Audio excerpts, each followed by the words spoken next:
Tiferet, a sexta Sefira. Título: Tiferet, beleza.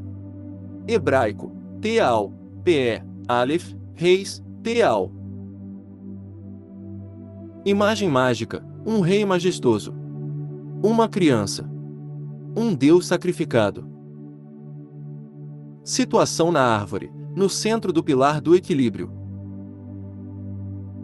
Texto yetzirático: o sexto caminho é chamado de inteligência mediadora, porque nele são multiplicados os influxos das emanações, pois faz com que essa influência flua para todos os reservatórios das bênçãos com as quais elas próprias estão unidas. Títulos dados a Tiferet: Luar Ampim, o semblante menor. Meleque, o rei. Adão, o filho. O homem. Nome de Deus: Tetragrammaton Aloa Veada Ata. Arcanjo: Rafael. Ordem dos anjos: Malachim, reis. Chakra mundano: Shemesh, o sol. Experiência espiritual: visão da harmonia das coisas. Mistérios da crucificação. Virtude: devoção à grande obra. Vício: orgulho. Correspondência no microcosmo: o peito. Símbolos: o lamen. A rosa cruz. A cruz do Calvário. A pirâmide truncada. O cubo. Cartas de tarô: os 4 6. 6 de paus: vitória. 6 de copas: alegria. 6 de espadas: sucesso conquistado. 6 de ouros: sucesso material. Cor em Atzilut: rosa rosa claro. Pincel: amarelo. Yetzira: rosa salmão rico. Assia: âmbar dourado. Existem 3 chaves importantes para a natureza de Tiferet. Primeiro, é o centro de equilíbrio de toda a árvore, estando no meio do pilar central. Segundo, é Keter em um arco inferior e Yesod em um arco superior. Terceiro, é o ponto de transmutação entre os planos de força e os planos de forma. Os títulos que lhe são conferidos na nomenclatura cabalística confirmam isso. Do ponto de vista de Keter, é uma criança. Do ponto de vista de Malkut, é um rei, e do ponto de vista da transmutação da força, é um deus sacrificado. 2. Macrocosmicamente, isto é, do ponto de vista de Keter, Tiferet é o equilíbrio de Chesed e Gebura. Microcosmicamente, isto é, do ponto de vista da transcendência psicologia, é o ponto onde os tipos de consciência característicos de Keter e Yesod são trazidos para um foco. Od e Netzach também encontram sua descrição em Tiferet.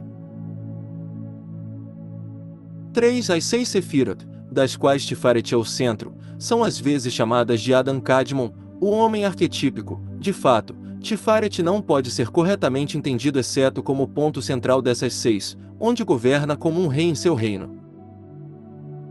São essas 6 que, para todos os propósitos práticos, constituem o reino arquetípico que está por trás do reino da forma em Malkut e domina e determina completamente as passividades da matéria.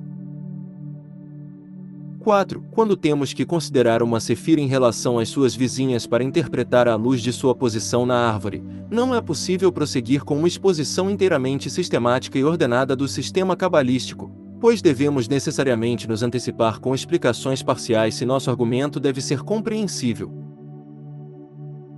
Devemos, portanto, dar alguma explicação das 3 Sefirot inferiores agrupadas em torno de Tiferet, Netzach, Od e Yesod.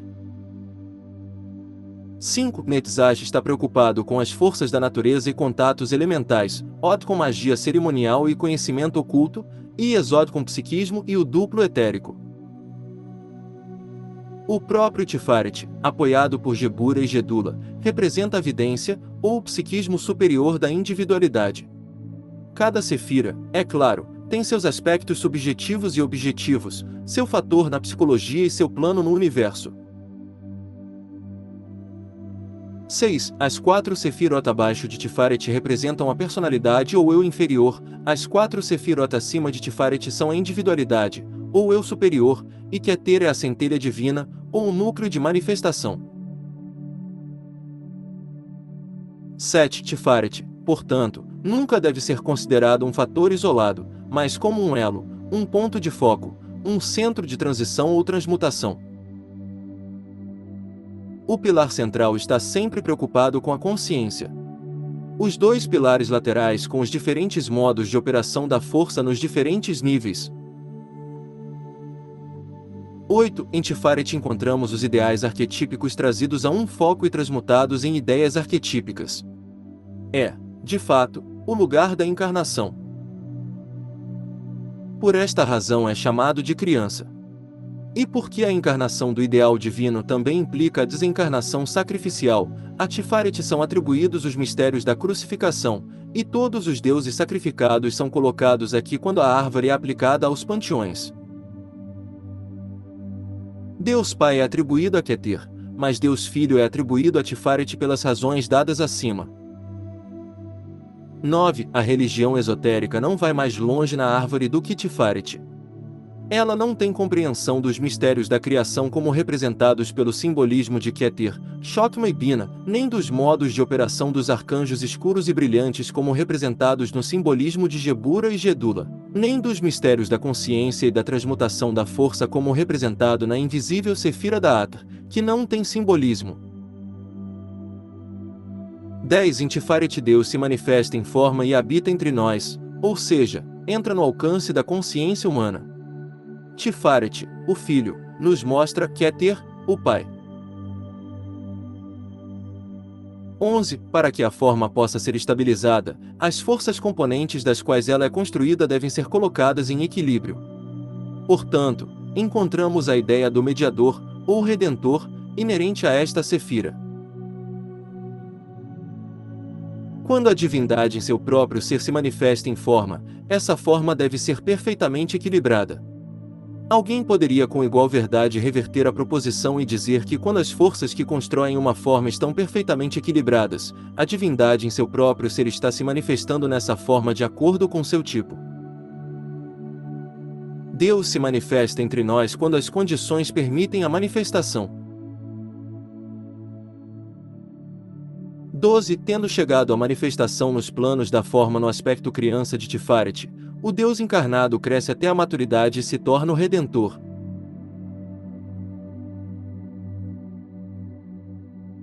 Em outras palavras, tendo obtido a encarnação por meio da matéria em um estado virgem, ou seja, Maria, Mará, o mar, a grande mãe, Bina, uma superna, distinta da mãe inferior, Malkut, a manifestação de Deus em desenvolvimento, está sempre se esforçando para trazer o reino das 6 Sefirot centrais a um estado de equilíbrio.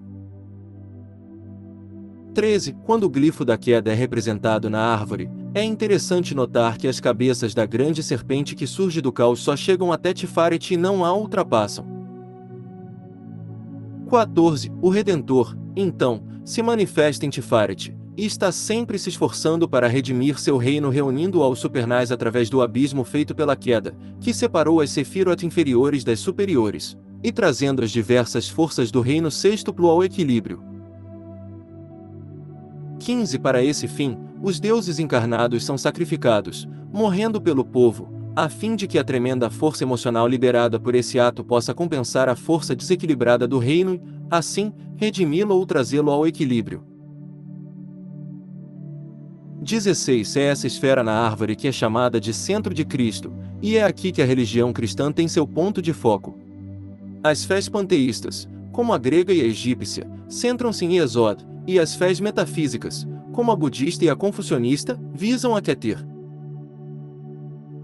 Mas como todas as religiões dignas desse nome têm tanto um aspecto esotérico, ou místico, quanto um esotérico, ou panteísta, o cristianismo, embora seja essencialmente uma fé Tiferet, tem seu aspecto místico centrado em Keter, e seu aspecto mágico, como visto no catolicismo continental popular, centrado em Yesod.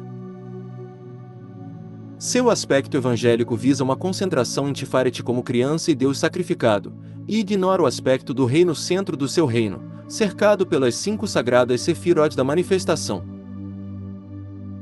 17. Até aqui, consideramos a árvore do ponto de vista macrocósmico, vendo os diferentes arquétipos de força manifestante entrarem em ação e construírem o universo, e os abordamos apenas remotamente do ponto de vista microcósmico em seu aspecto psicológico como fatores na consciência. Mas com Tiferet nosso modo de abordagem muda, pois doravante as forças arquetípicas estão trancadas em formas, e só podem ser abordadas do ponto de vista de seu efeito sobre a consciência. Em outras palavras, nosso modo de abordagem deve agora ser através da experiência direta dos sentidos, embora esses sentidos não sejam apenas do plano físico, mas funcionem tanto em Tiferet quanto em Yesod, cada um de acordo com o tipo. Enquanto estávamos nos níveis mais altos, tínhamos que confiar na analogia metafísica e no raciocínio por dedução dos primeiros princípios. Agora estamos dentro do campo legítimo da ciência indutiva, e devemos nos submeter à sua disciplina e expressar nossas descobertas em seus termos, mas, ao mesmo tempo, devemos manter nosso vínculo com os transcendentais através de Tiferet. Isto é alcançado expressando o simbolismo de Tiferet em termos de experiência mística. Todas as experiências místicas do tipo em que a visão termina em luz ofuscante são atribuídas a Tiferet, pois o desvanecimento da forma no influxo avassalador de força caracteriza o modo transicional de consciência desta esfera na árvore. Visões que mantêm uma forma claramente delineada são características de Yesod. Iluminações que não têm forma, como aquelas descritas por Plotino, estão subindo em direção a Keter. 18. Em Tiferet também são reunidas e interpretadas as operações da magia da natureza de Netzach e da magia hermética de Od. Ambas as operações são em termos de forma, embora a forma predomine na operação de Od em um grau maior do que nas de Netzach. Todas as visões astrais de Yesod também devem ser traduzidas em termos de metafísica por meio das experiências místicas de Tiferet. Se esta tradução não for feita, nos tornamos alucinados, pois pensamos que os reflexos lançados no espelho da mente subconsciente e ali traduzidos em termos de consciência cerebral são as coisas reais, das quais na verdade são apenas representações simbólicas.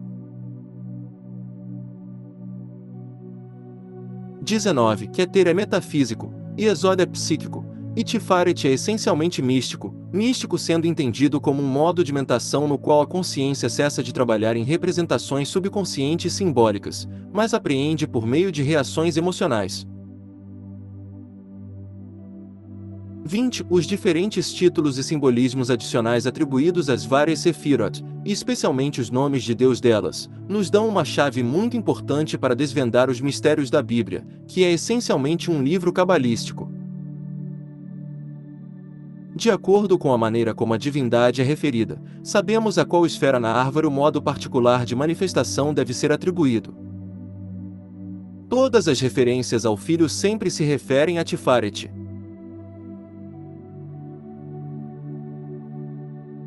Todas as referências ao Pai se referem a Keter, todas as referências ao Espírito Santo se referem a Yesod, e mistérios muito profundos são ocultados aqui, pois o Espírito Santo é o aspecto da divindade que é adorado nas lojas ocultas. A adoração de forças naturais panteístas e operações elementais ocorre sob a presidência de Deus Pai, e o aspecto ético regenerativo da religião, que é o aspecto esotérico para esta época, está sob a presidência de Deus Filho em Tiferet. 21. O iniciado, no entanto, transcende sua época e visa unir todos os três modos de adoração em sua adoração à divindade como uma trindade em unidade. O Filho redimindo a adoração natural panteísta da degradação e tornando o Pai transcendental compreensível à consciência humana, pois quem me viu, viu o Pai. 22. Tiferet, no entanto, não é apenas o centro do Deus sacrificado, mas também o centro do Deus inebriante, o doador da iluminação.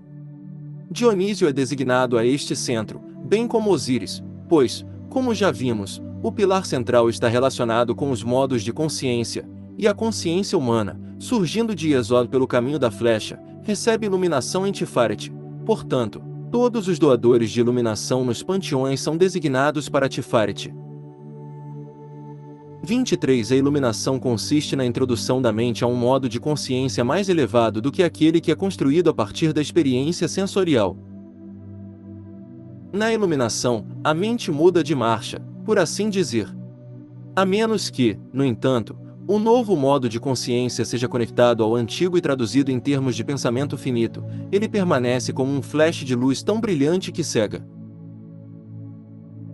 Não vemos por meio do raio de luz que brilha sobre nós, mas por meio da quantidade desse raio que é refletido de objetos de nossa própria dimensão sobre os quais ele incide. A menos que haja ideias em nossas mentes que sejam iluminadas por esse modo superior de consciência, nossas mentes são meramente sobrecarregadas, e a escuridão é mais intensa para nossos olhos depois dessa experiência ofuscante de um modo superior de consciência do que era antes. Na verdade, não mudamos tanto de marcha, mas desengatamos completamente o motor de nossa mente. Isso, na maior parte, é o que a chamada iluminação significa. Há um clarão suficiente para nos convencer da realidade da existência superfísica, mas não o suficiente para nos ensinar algo sobre sua natureza. 24. A importância do estágio de Tiferet na experiência mística reside no fato de que a encarnação da criança ocorre aqui, em outras palavras. A experiência mística gradualmente constrói um corpo de imagens e ideias que são iluminadas e tornadas visíveis quando as iluminações ocorrem. 25. Este aspecto da criança de Tiferet também é muito importante para nós em tal trabalho prático dos mistérios que se preocupa com a iluminação. Pois devemos aceitar o fato de que o Cristo criança não surge como Minerva, totalmente armado da cabeça de Deus Pai, mas começa como uma coisa pequena, humildemente colocada entre os animais e nem mesmo alojada na estalagem com os humanos. Os primeiros vislumbres da experiência mística devem ser forçosamente muito limitados porque não tivemos tempo para construir através da experiência um corpo de imagens e ideias que servirão para representá-los.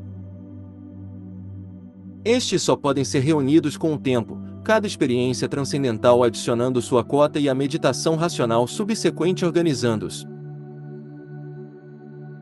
26. Os místicos são muito propensos a cometer o erro de pensar que estão seguindo a estrela até o local do Sermão da Montanha, não até a manjedoura em Belém, o local de nascimento.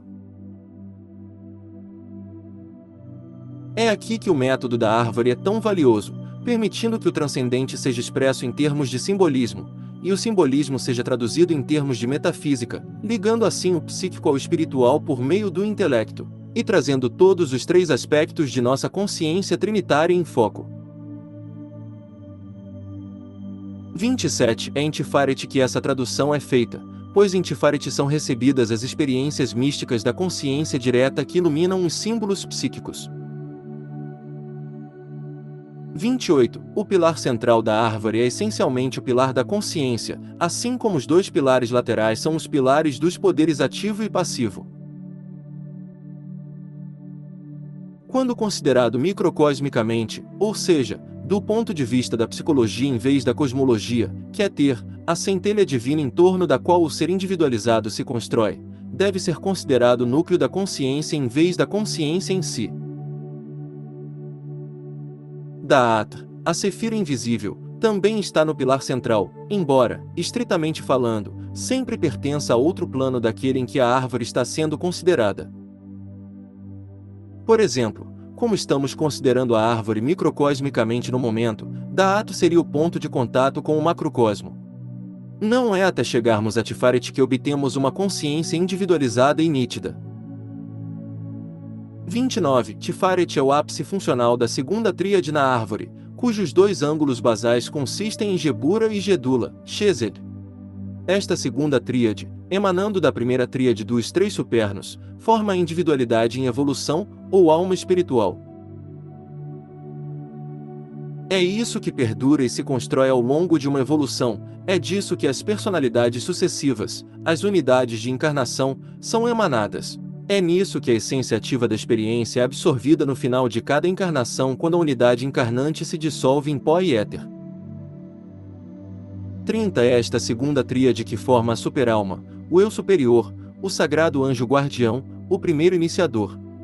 É a voz deste eu superior que é tão frequentemente ouvida com o ouvido interno, e não a voz de entidades desencarnadas, ou do próprio Deus, como é pensado por aqueles que não tiveram treinamento na tradição. 31. Ofuscada e dirigida pela segunda tríade, a terceira tríade se constrói através da experiência da encarnação, com Malkuth como seu veículo físico. A consciência cerebral é de Malkuth, e enquanto estivermos presos em Malkuth, isso é tudo o que temos. Mas as portas de Malkuth não estão bem fechadas hoje em dia, e há muitos que podem espiar pela fresta fantasmagoria do plano astral e experimentar a consciência psíquica de Yesod. Quando isso for alcançado, o caminho se abre para o psiquismo superior, a verdadeira vidência, que é característica da consciência de Tiferet.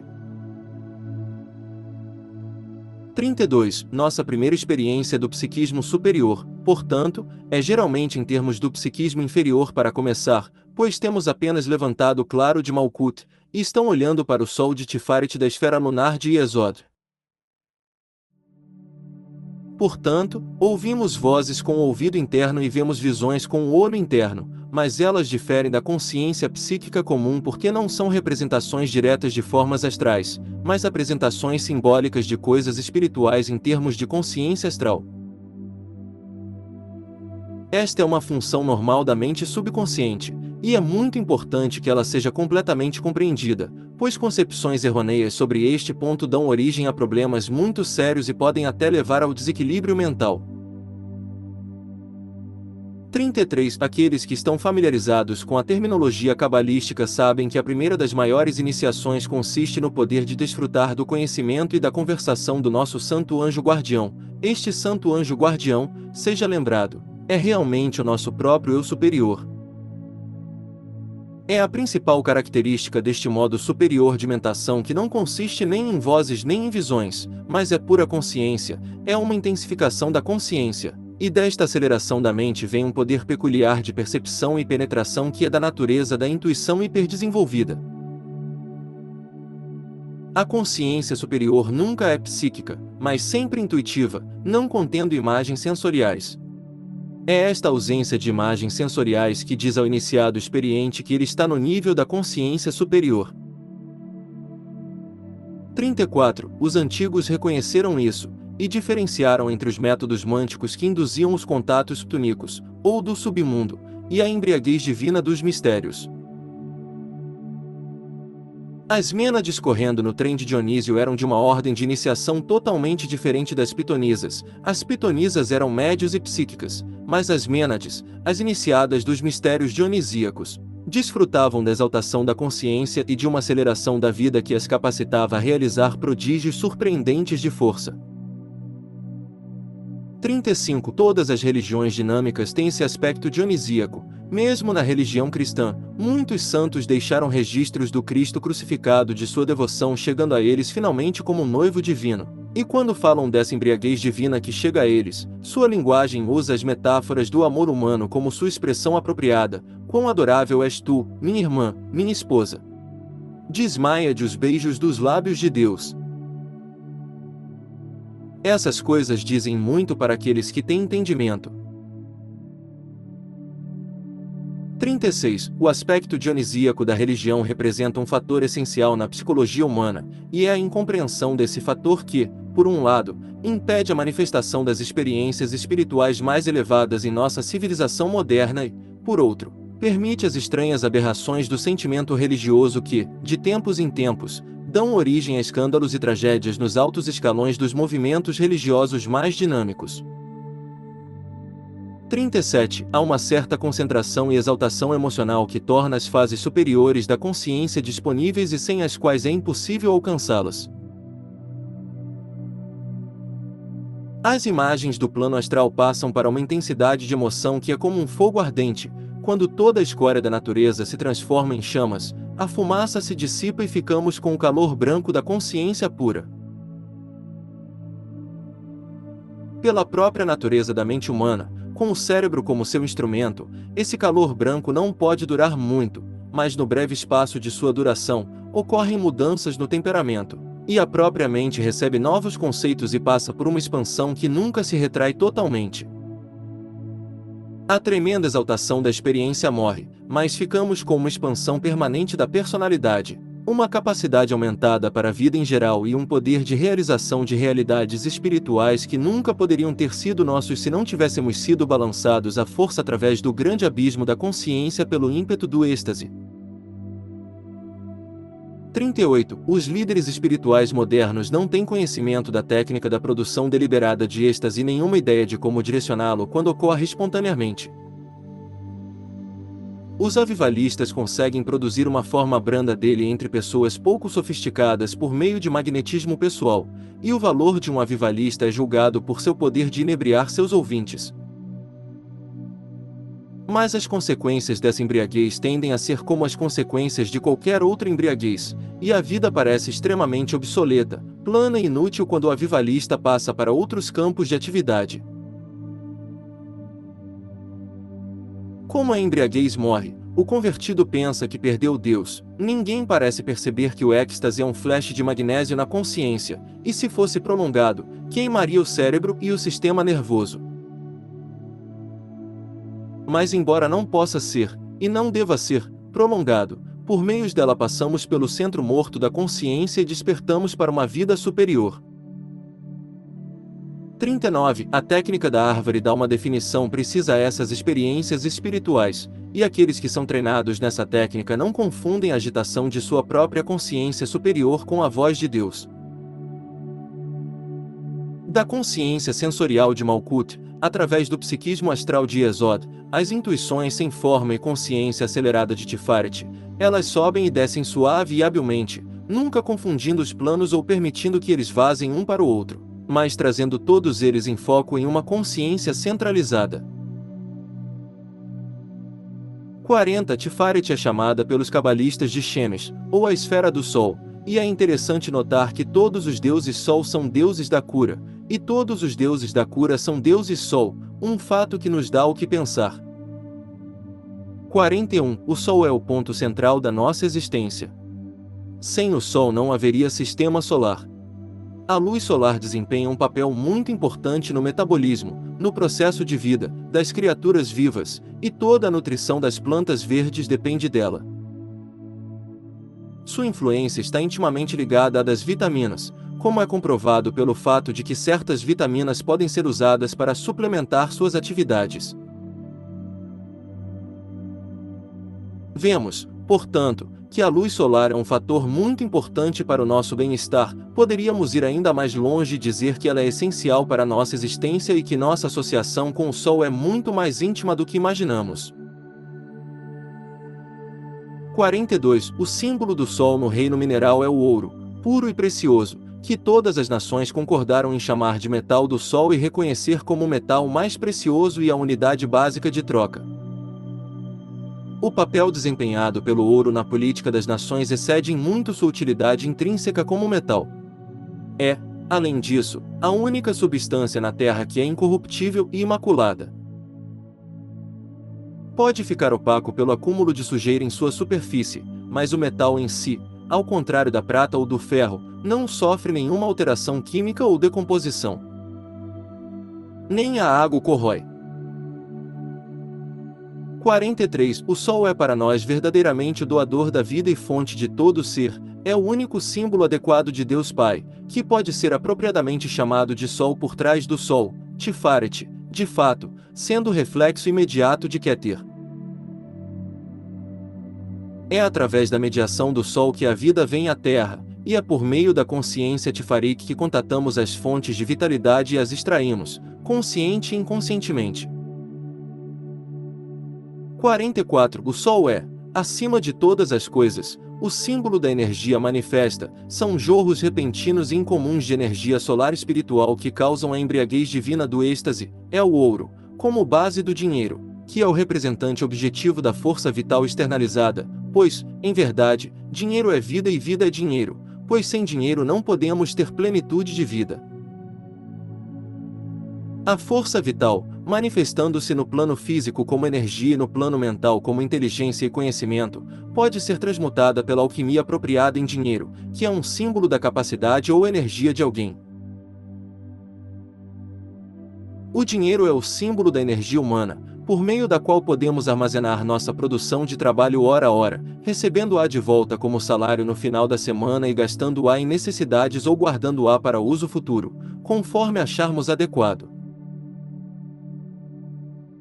O ouro que respalda as notas é um símbolo da energia humana e só é ganho por um gasto dessa energia, embora possa ser a energia de um pai ou marido, transmitida por uma herdeira, ainda assim é o símbolo da atividade de algum ser humano em alguma esfera, mesmo que seja apenas a esfera da promoção de empresas ou roubo. 45. Os movimentos secretos e subterrâneos do ouro agem na política das nações como os hormônios agem no corpo humano, e há leis cósmicas governando seus movimentos de maré e época que os economistas não suspeitam.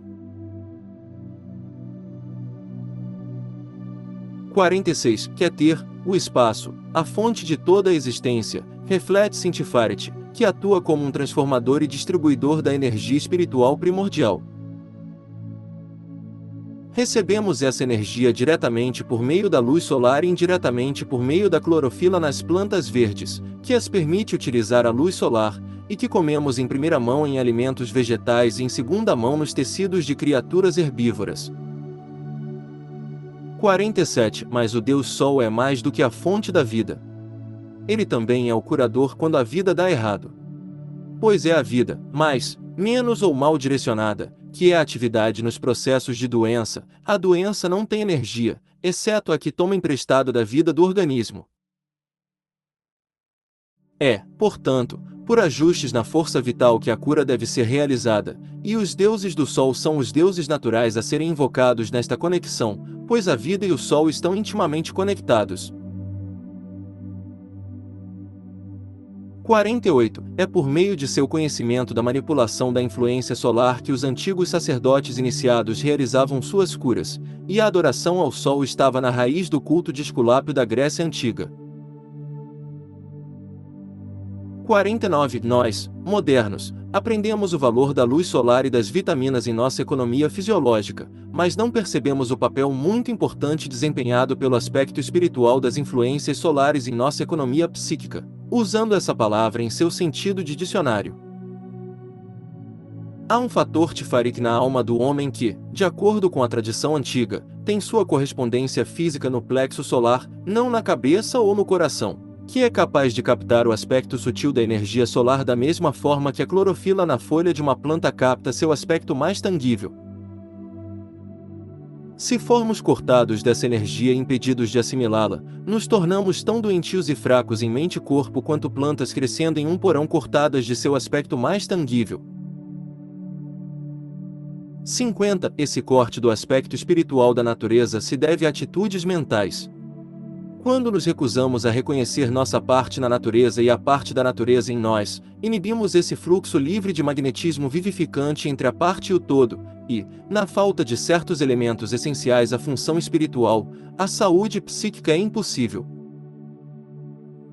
51. Os psicanalistas atribuem grande importância à repressão como causa de doença psíquica. Eles aprenderam a reconhecer a repressão porque, em sua forma extrema de repressão sexual, seus efeitos nocivos são evidentes.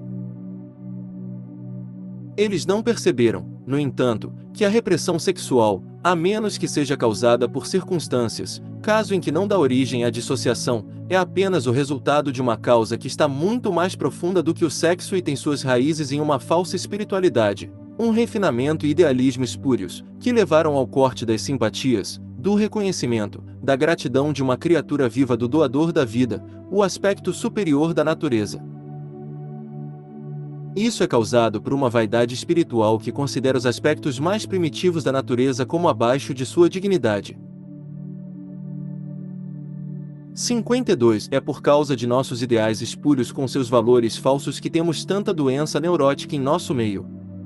É porque Príapo e Cloacina não recebem o devido reconhecimento como divindades que somos amaldiçoados pelo Sol.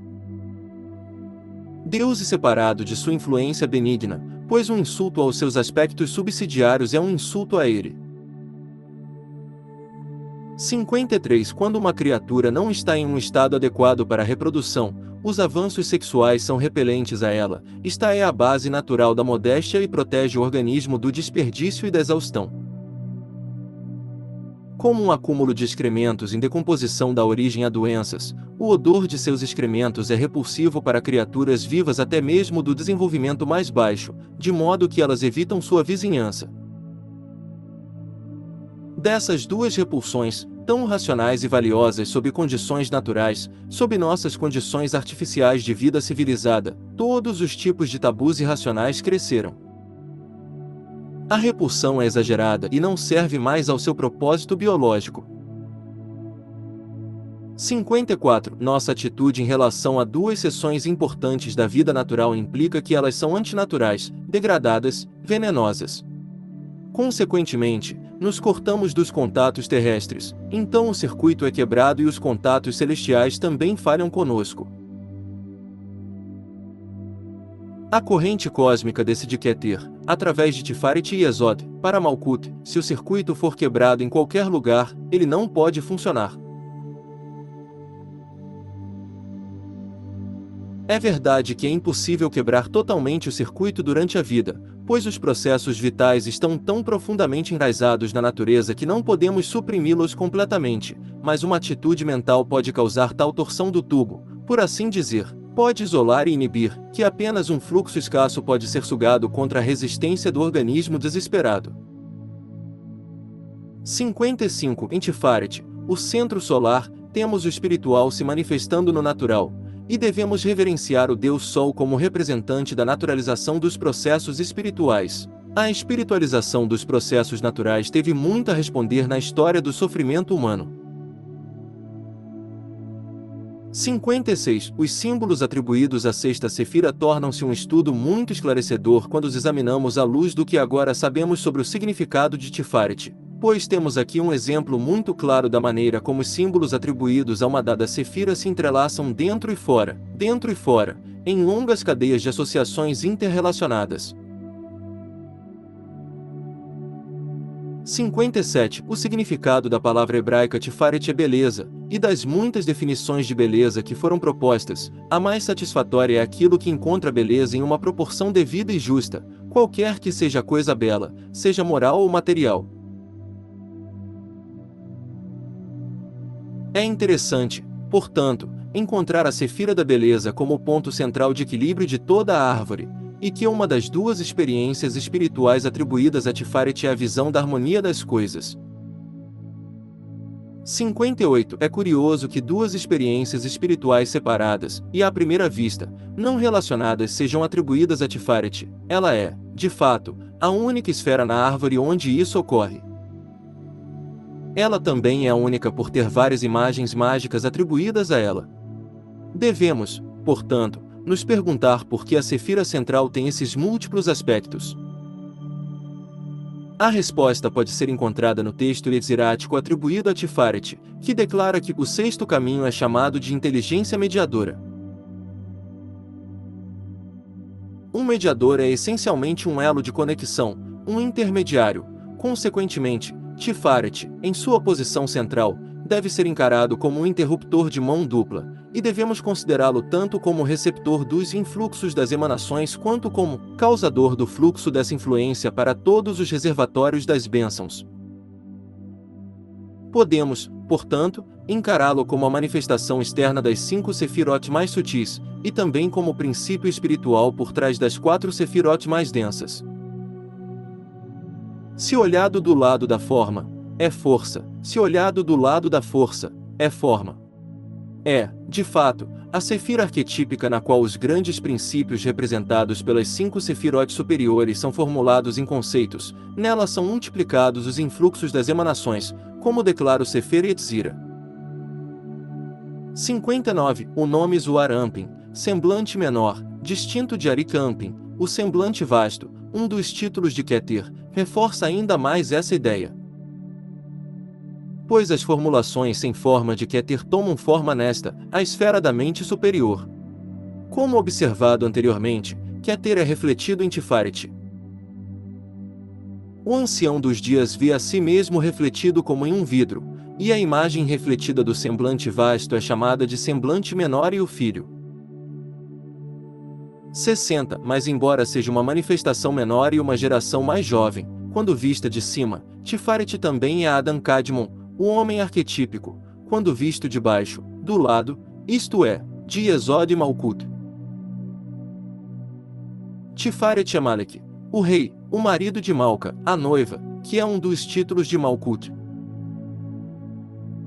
61. É em Tiferet que encontramos as ideias arquetípicas que formam a estrutura invisível de toda a criação manifestada, formulando e expressando os princípios primários que emanam das Sefirot mais sutis.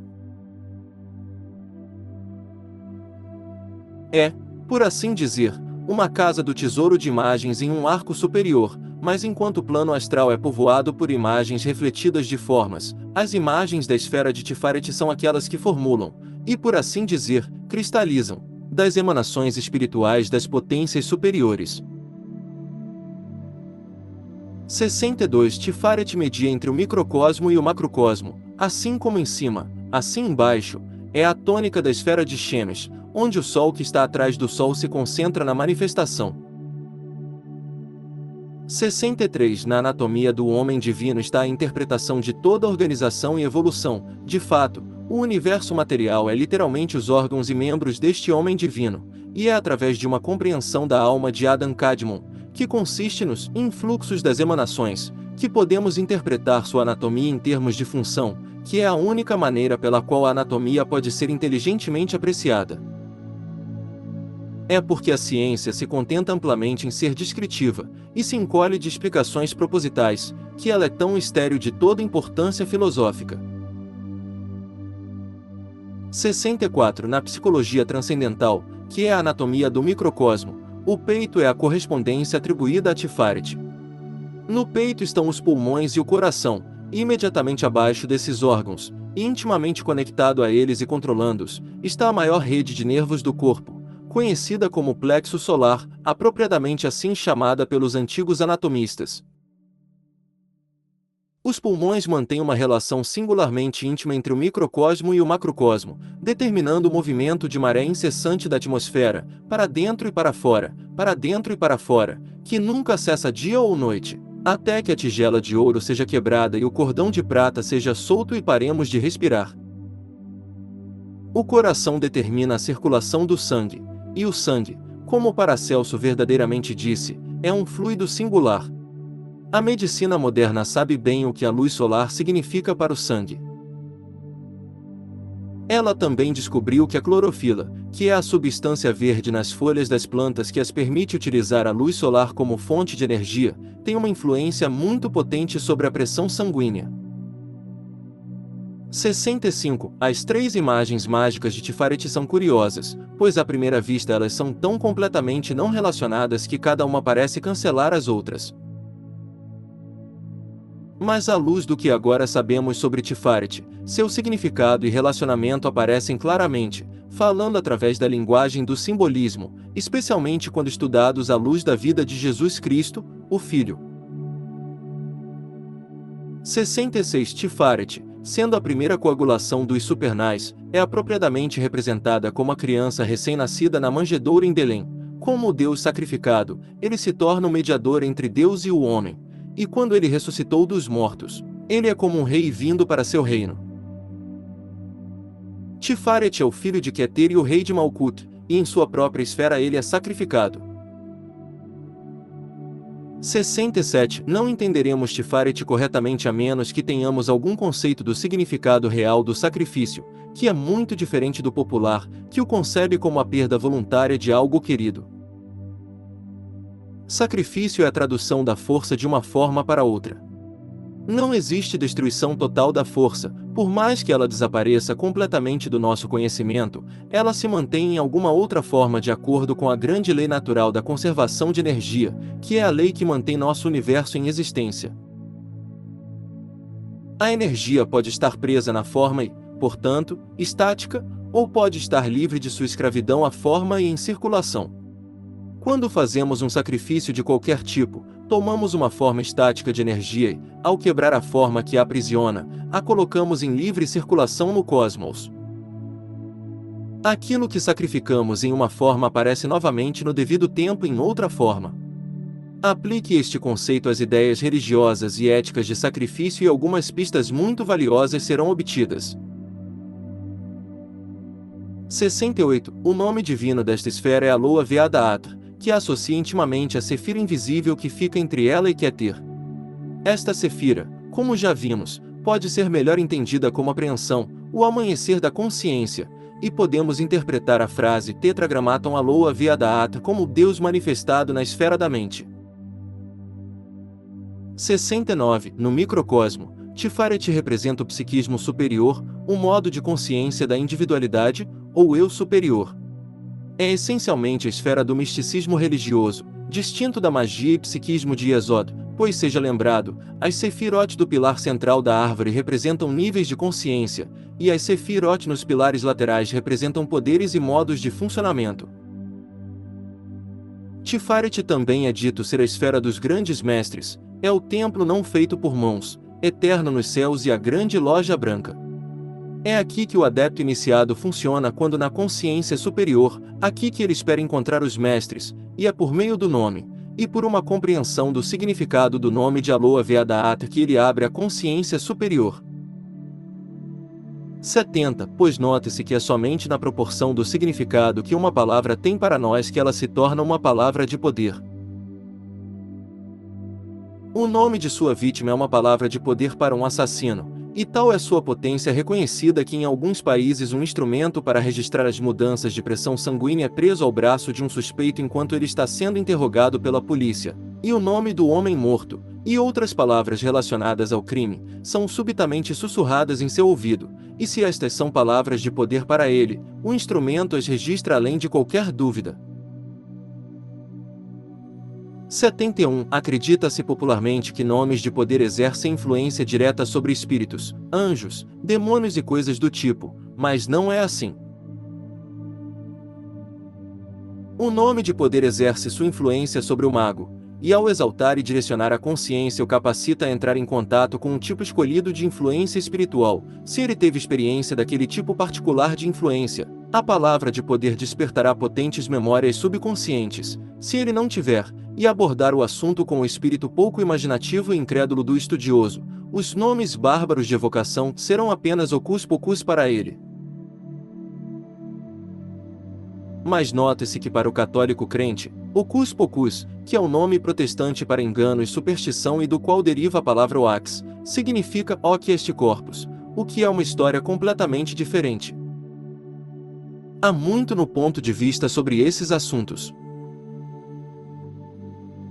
72. Portanto, é que uma experiência espiritual definida é atribuída a cada sefira, e até que uma pessoa tenha tido essa experiência, ela não é uma iniciada dessa sefira, e não pode fazer uso de seus nomes de poder, mesmo que os conheça.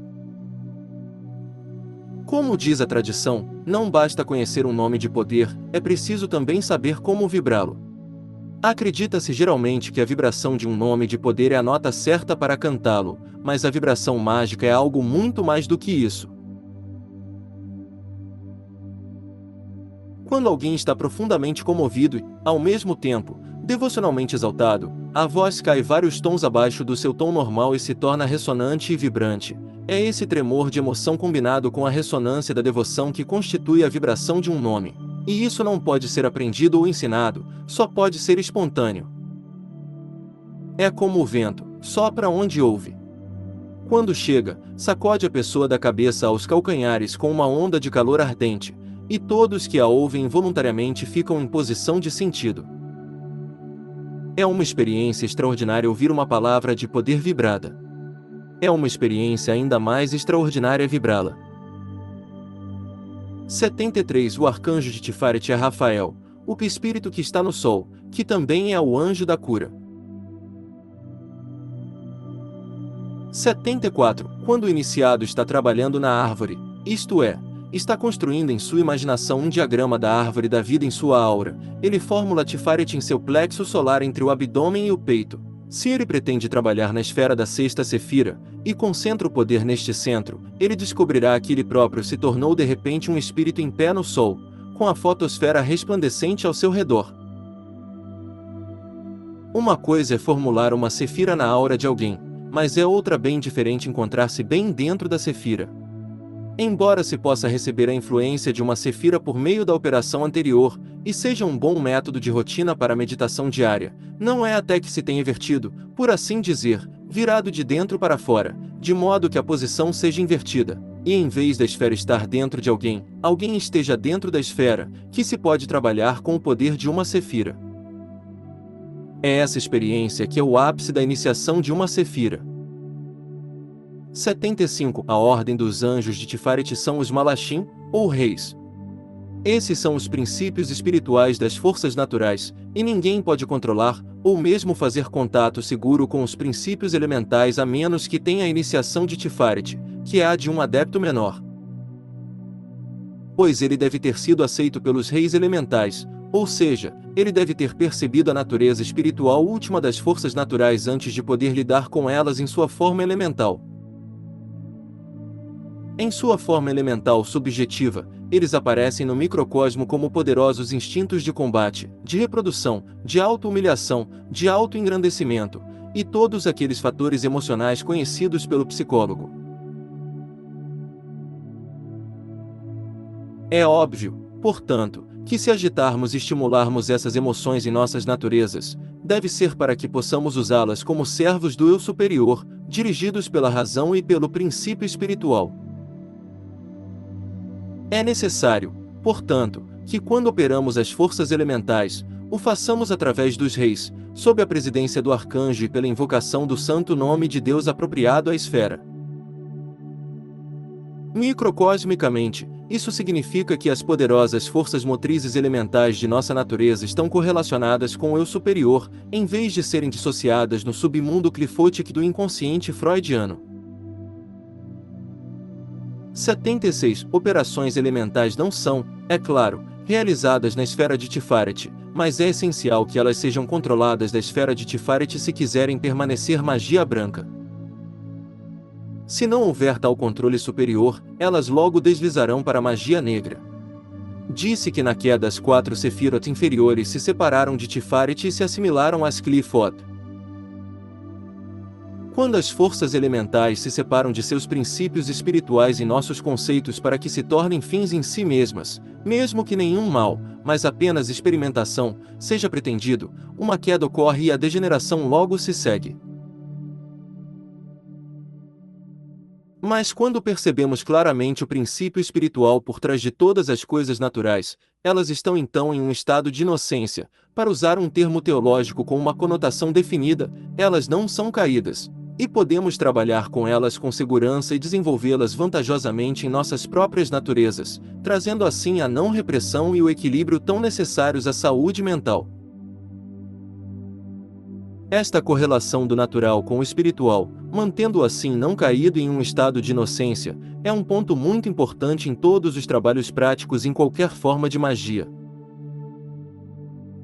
77. Como já foi visto, 2 experiências espirituais compõem a iniciação de Tiferet, a visão da harmonia das coisas e a visão dos mistérios da crucificação. Já vimos em outra conexão que há 2 aspectos em Tiferet, portanto, deve haver 2 experiências espirituais em sua iniciação. 78. Na visão da harmonia das coisas, vemos profundamente o lado espiritual da natureza, em outras palavras, encontramos os reis angélicos, os Malachim. Por meio desta experiência, entendemos que o natural é mais o aspecto denso do espiritual, o manto exterior da ocultação cobrindo o manto interior da glória. É essa compreensão do significado espiritual do natural que está lamentavelmente ausente em nossa vida religiosa hoje, e que é responsável por tanta doença neurótica e tanta infelicidade conjugal. 79. É por meio desta visão da harmonia das coisas que nos tornamos um com a natureza, não por meio de contatos elementais. Os seres humanos que são de alguma forma elevados pela cultura acima do primitivo não podem se tornar um com a natureza no nível elemental, pois fazer isso é degeneração, e eles se tornam bestiais em ambos os sentidos da palavra. Os contatos com a natureza são feitos por meio dos reis angélicos dos elementos na esfera de Tiferet, em outras palavras, por meio da realização dos princípios espirituais por trás das coisas naturais. E o iniciado então vem aos seres elementais em nome de seu rei presidente. Ele desce aos reinos elementais de cima, por assim dizer, trazendo consigo sua masculinidade. Assim, ele é um iniciador dos elementais, mas se ele os encontra em seu próprio nível, ele aberroga sua masculinidade e retorna a uma fase anterior da evolução. A força elementar, não limitada e mantida sob controle pelas limitações de um cérebro animal, está fadada a ser uma força desequilibrada quando flui pelos amplos canais de um intelecto humano, e o resultado é o caos, que é um dos reinos das Qliphoth. 80. Os mistérios da crucificação são tanto macrocósmicos quanto microcósmicos. Em seu aspecto macrocósmico, os encontramos nos mitos dos grandes redentores da humanidade, que sempre nasceram de Deus e de uma mãe virgem, enfatizando assim novamente a natureza dual de Tiferet, onde forma e força se encontram. Mas não nos esqueçamos de seu aspecto microcósmico, como uma experiência de consciência mística. É por meio de uma compreensão dos mistérios da crucificação, que dizem respeito ao poder mágico do sacrifício, que somos capazes de transcender as limitações da consciência cerebral, limitada à sensação e habituada à forma, e entrar na consciência mais ampla do psiquismo superior. Assim, nos tornamos capazes de transcender a forma e, assim, liberar a força latente, mudando-a de estática para cinética e tornando-a disponível para a grande obra, que é a regeneração. 81. A virtude característica da esfera de Tiferet é a devoção a esta grande obra. A devoção é um fator muito importante no caminho de iniciação que leva à consciência superior e devemos, portanto, examiná-la cuidadosamente e analisá-la nos fatores dos quais ela consiste.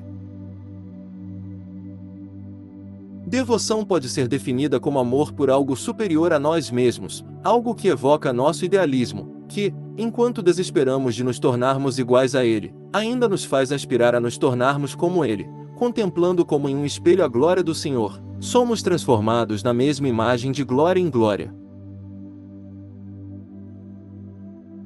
Quando um conteúdo emocional mais forte é infundido na devoção e se torna adoração, ele nos carrega através do grande abismo fixo entre o tangível e o intangível, e nos permite aprender coisas que os olhos não viram, nem os ouvidos ouviram. É essa devoção, elevando-se à adoração, na grande obra, que nos inicia nos mistérios da crucificação. 82. O vício atribuído a Tiferet é orgulho, e nessa atribuição temos uma psicologia muito verdadeira. O orgulho tem suas raízes no egoísmo, e enquanto formos egocêntricos não podemos ser feitos um com todas as coisas. Na verdadeira abnegação do caminho, a alma transborda seus limites e entra em todas as coisas por meio de simpatia ilimitada e amor perfeito, mas no orgulho, a alma tenta estender seus limites até possuir todas as coisas. E é uma questão muito diferente possuir uma coisa do que ser feito um com ela, onde ela igualmente nos possui em reciprocidade perfeita. É esse arranjo unilateral que é o vício do adepto. Ele deve dar, assim como receber, e deve se dar sem reservas se quiser participar da união mística, que é o fruto do sacrifício da crucificação. Que aquele que quiser ser o maior entre vocês seja o servo de todos, disse Nosso Senhor. 83. Os símbolos associados a Tiferet são o lamen, a rosa cruz, a cruz do Calvário, a pirâmide truncada e o cubo. 84. O lamen é o símbolo sobre o peito do adepto e indica a força que ele representa. Um adepto realizando o trabalho na esfera de Shemesh, por exemplo, usaria sobre seu peito uma imagem do sol em esplendor. Um lamen é a arma mágica de Tiferet e, portanto, torna-se necessário dizer algo sobre a natureza das armas mágicas em geral para que a função de um lamen possa ser entendida. 85. Uma arma mágica é algum objeto que é considerado adequado como um veículo para a força de um tipo particular. Por exemplo, a arma mágica do elemento água é uma xícara ou cálice, a arma mágica do elemento fogo é uma lâmpada acesa. Esses objetos são escolhidos porque sua natureza é congenial à da força a ser invocada, ou, na linguagem moderna, porque sua forma sugere a força à imaginação por associação de ideias. 86. Tiferet é tradicionalmente associado ao peito, tanto em virtude da rede de nervos que é chamada de plexo solar, quanto por sua posição quando a árvore é construída na aura. Consequentemente, a joia do peito do adepto é considerado o foco da força tipárica, qualquer que seja a operação realizada. A força real, operando em sua própria esfera, é representada pela arma mágica atribuída a ela. Por exemplo, um adepto realizando uma operação do elemento água teria como sua arma mágica a taça, e com a taça faria todos os sinais, e sobre a taça concentraria a força invocada pela invocação. Mas sobre seu peito estaria o sigilo do elemento água, e isso seria reconhecido como representando o fator espiritual na operação, e como se referindo ao arcanjo sobre aquele reino em particular. A menos que o adepto entenda o significado de seu lamen, distinto de sua arma mágica, ele não é um adepto, mas um mago. 87. A Rosa Cruz e a Cruz do Calvário são ambas dadas como símbolos da esfera de Tiferet. Para entender seu significado, é necessário dizer algo sobre cruzes em geral, e como elas são usadas em sistemas de simbolismo. Embora a cruz com a qual estamos mais familiarizados seja a Cruz do Calvário, devido à sua associação com o cristianismo, existem muitas outras formas de cruz, e cada uma tem seu próprio significado. A cruz de braços iguais, como a cruz vermelha do Serviço Médico do Exército, é chamada pelos iniciados de cruz da natureza, e representa o poder em equilíbrio. Ela pode ser encontrada no topo de algumas cruzes celtas, frequentemente encerradas em um círculo, de modo que uma cruz celta na verdade consiste em uma haste afilada terminando em uma cruz da natureza, e não tem nenhuma relação com a cruz do Calvário, que é a cruz do cristianismo. A haste afilada da cruz celta é, na verdade, uma pirâmide truncada, e existem exemplos desse tipo de cruz celta que não deixam dúvidas sobre esse ponto. Algumas formas arcaicas sugerem a imposição da cruz e do círculo sobre a pedra fálica cônica, um objeto tão universal no culto primitivo. 88. A suástica também é uma cruz da natureza, e às vezes é chamada de cruz de Thor, ou martelo de Thor, sua forma supostamente indica a ação giratória de seus raios. 89. A cruz do Calvário é a cruz do sacrifício, e deve ser adequadamente colorida de preto. Sua haste deve ter 3 vezes o comprimento de seus braços, e o comprimento de cada braço 3 vezes sua largura. A meditação nesta cruz traz iniciação por meio do sofrimento, sacrifício e abnegação. O crucifixo é, claro, uma elaboração da cruz do Calvário. 90. O círculo sobre a cruz é um símbolo iniciático, especialmente quando a cruz é erguida em 3 degraus, como deveria ser nesta forma. O círculo indica vida eterna, também sabedoria, e vemos uma forma dele no emblema da sociedade teosófica, que tem como seu distintivo a serpente que segura sua cauda em sua boca. Uma cruz do Calvário com o círculo sobreposto significa iniciação pelo caminho da cruz e os 3 degraus são os 3 graus de iluminação. É isso que é a chamada Rosa Cruz. O objeto fantasioso com silvas crescendo sobre ele não é um símbolo iniciático de forma alguma.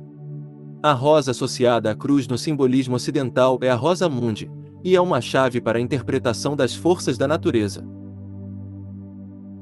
Em suas pétalas estão marcados os 32 sinais das forças naturais, estes correspondem às 22 letras do alfabeto hebraico e às 10 sagradas sefirot, estes por sua vez são atribuídos aos 32 caminhos da árvore da vida, e esta é a chave para a compreensão da rosa mundi. Os rabiscos curiosos que são chamados de sigilos dos espíritos elementares são feitos desenhando linhas de uma para outra das letras de seus nomes na rosa.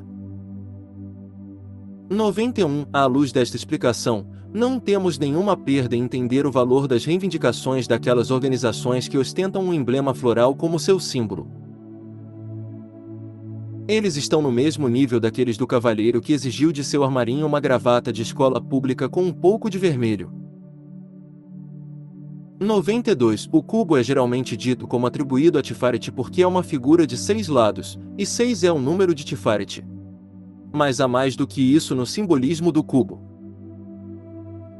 O cubo é a forma mais simples de sólido e, como tal, é o símbolo apropriado de Tiferet, em cuja esfera é encontrada a primeira prefiguração da forma. O símbolo de Malkuth é o cubo duplo, que simboliza assim como em cima, assim embaixo. 93. A pirâmide simboliza o homem aperfeiçoado, de base ampla na terra e afinando para a unidade nos céus, em outras palavras, o Ipsissimus. A pirâmide truncada simboliza o adepto iniciado, ou adeptus minor, que passou dentro do véu, mas ainda não completou seus graus. Esta pirâmide, a cujos 6 lados correspondem às 6 sefirotes centrais que constituem Adam Kadmon, ou o homem arquetípico, é completada pela adição dos 3 supernais que terminam na unidade de Keter.